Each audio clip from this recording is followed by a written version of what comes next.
Dongeng unik Lala.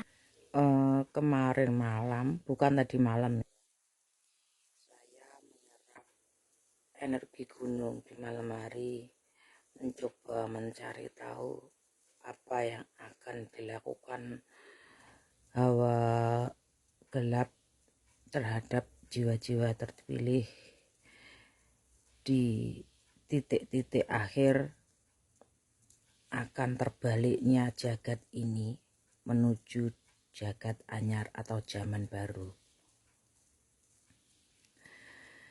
Para jiwa-jiwa gelap yang ditugaskan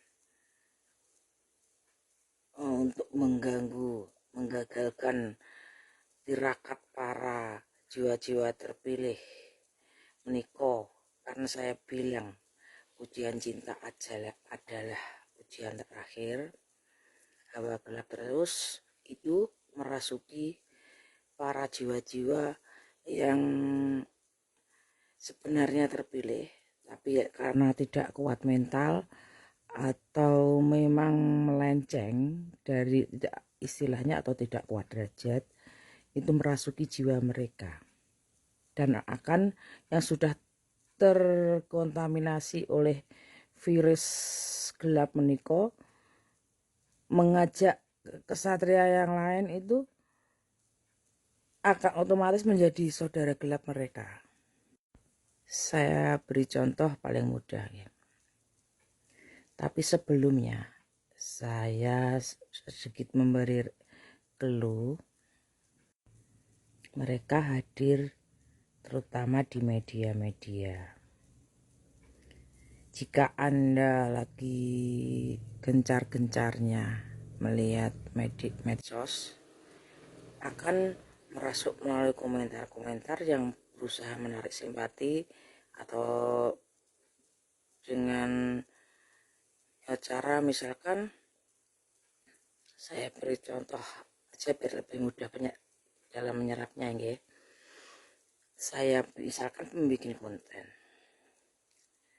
Sekelompok entitas ini yang sudah terasuki dan manusianya ini tidak sadar adalah terasuki hawa gelap, membuat kacau di wall saya dengan komentar-komentar yang berusaha memancing emosi dengan kata-kata. Kalau misalkan saya kan tidak suka dengan sopan santun yang kurang ajar gitu, yang tidak punya sopan santun ya, selalu mengatakan dengan kata-kata yang menurut saya jijik dan tidak sopan.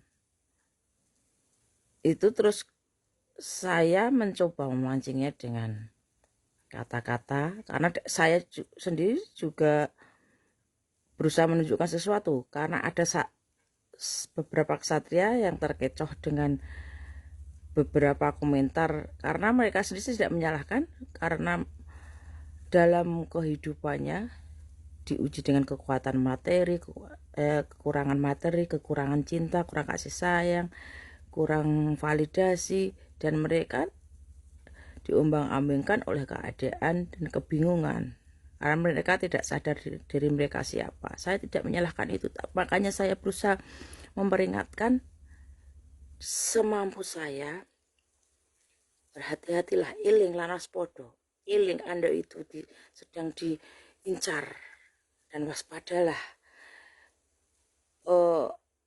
Incaran itu berupa mendekati, tidak melalui kekerasan, karena kekerasan sudah katam bagi para jiwa terpilih. Makanya mendekatinya melalui simpati untuk menghancurkan kebersihan pikiran panjenengan, dengan misalkan mengeluarkan kata-kata yang sangat tidak, menurut saya ada minta yang menyimak komentar-komentar di channel saya juga mengetahui, dan saya memancingnya dengan kata jangan kurang ajar di channel saya, karena saya tuan rumahnya.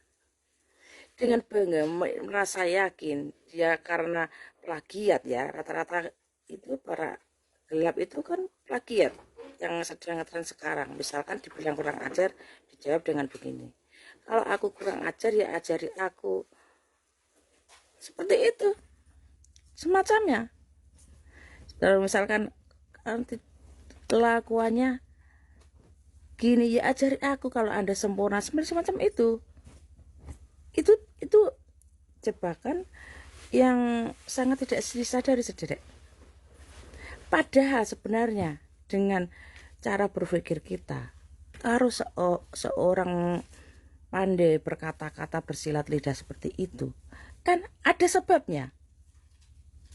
Kenapa dibilang kurang ajar? Enggak lantas karena ya kelakuan mereka yang suka kurang ajar ke orang. Makanya dibilang jangan kurang ajar. Tapi dijawab, ya ajari aku biar gak kurang ajar.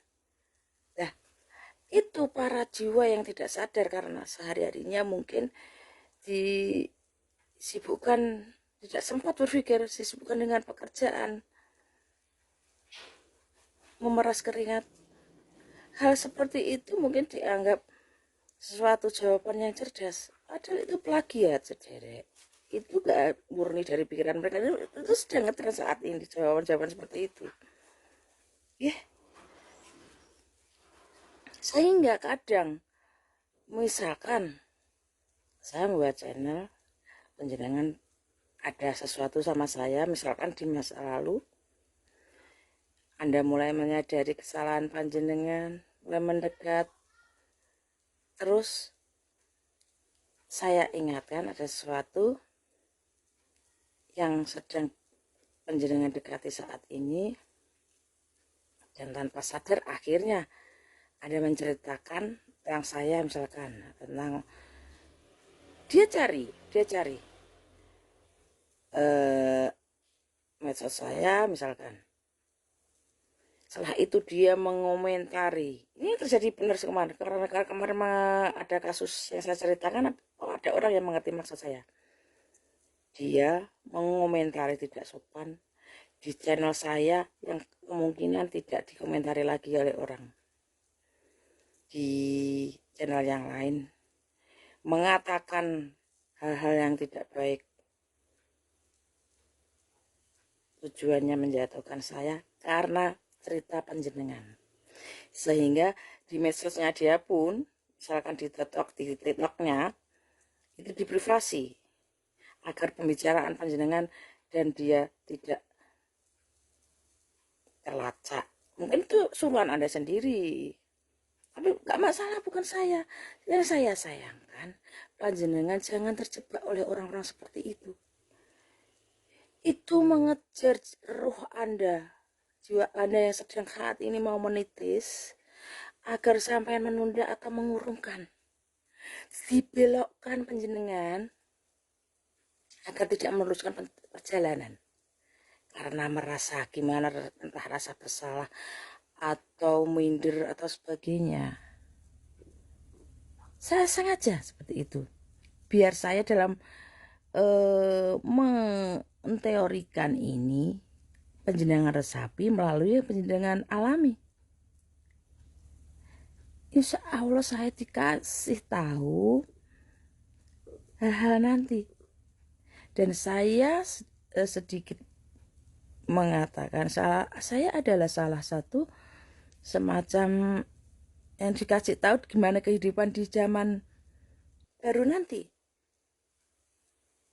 Serah dengan percaya atau tidak, karena apa yang akan terjadi di zaman baru nanti saya sudah ada gambarnya.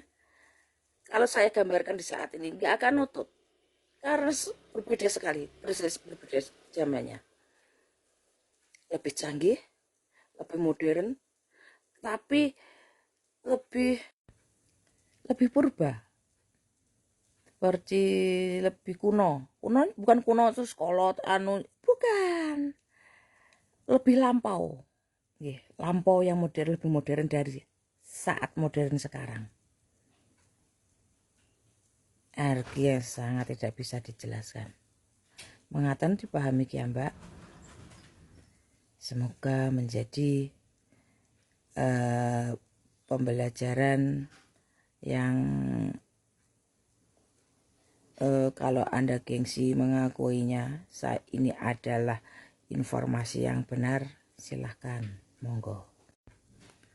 biar lebih gamblang jelas lagi adalah mereka yang plagiat itu punya channel atau medsos double-double, dan sering mereka dalam mencari agar menarik. Kan banyak itu orang kalau sudah kayak misalkan dipuji orang terus ikut-ikutan, ikut dikerubungi semacam itu biasa. Saya berdasarkan pengalaman dan tarikan energi yang saya mampu. Mereka menggunakan satu judul gitu, saya sebut judul yang lain, misalkan lawan jenis, memuji si ini.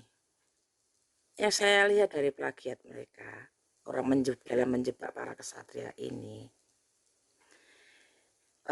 seakan-akan yang punya channel itu sedang terjajah, ya, sebagai korban, dihujat mereka sendiri, lalu berpura-pura menjawab dengan bijak.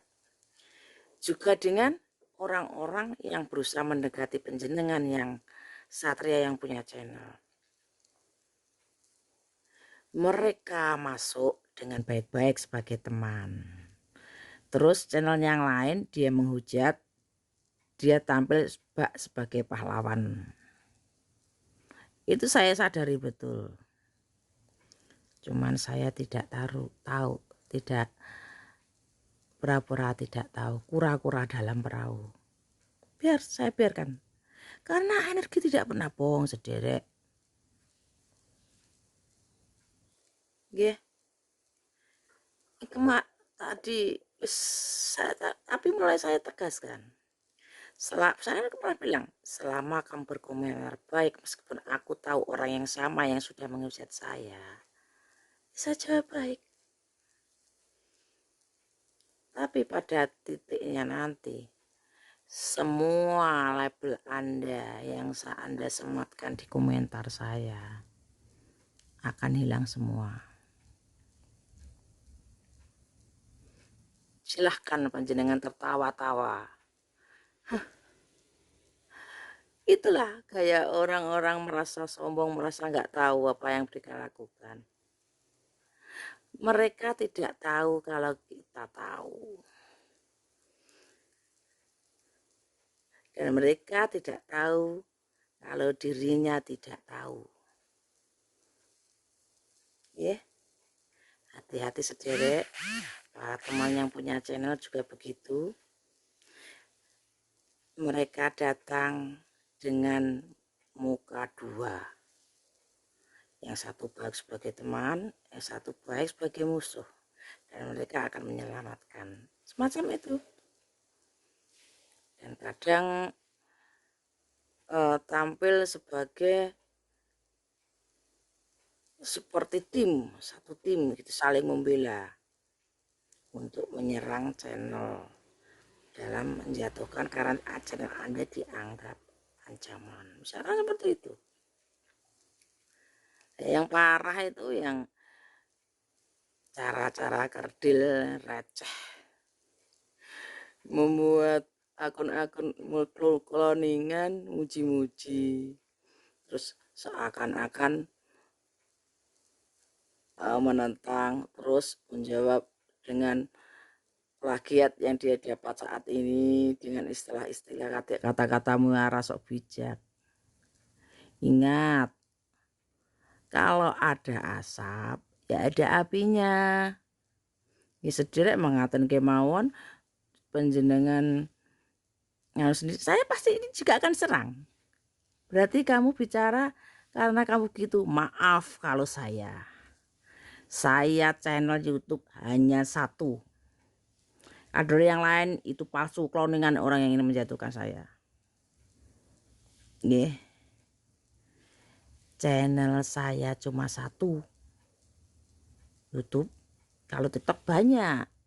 Karena hanya sebagai hiburan. Nggih, hanya menyanyi-nyanyi. Terus kita melampiaskan dari padang rumpi, kan seperti itu. Tidak pernah saya ceramah, nggak pernah, karena saya mengunggah ini memakai media tersebut bukan untuk mencari apa atau tidak, nggih. Lalu saya ulang kembali ke YouTube macam itu. Pantang bagi jiwa-jiwa terpilih bersifat pengecut, memakai cara pengecut, licik dan menjijikkan. Itu tidak gagah, dan saya jijik dengan orang-orang seperti itu, memakai kloningan-kloningan untuk mengangkat dirinya. Nggih, mengatakan kemawon rahayu.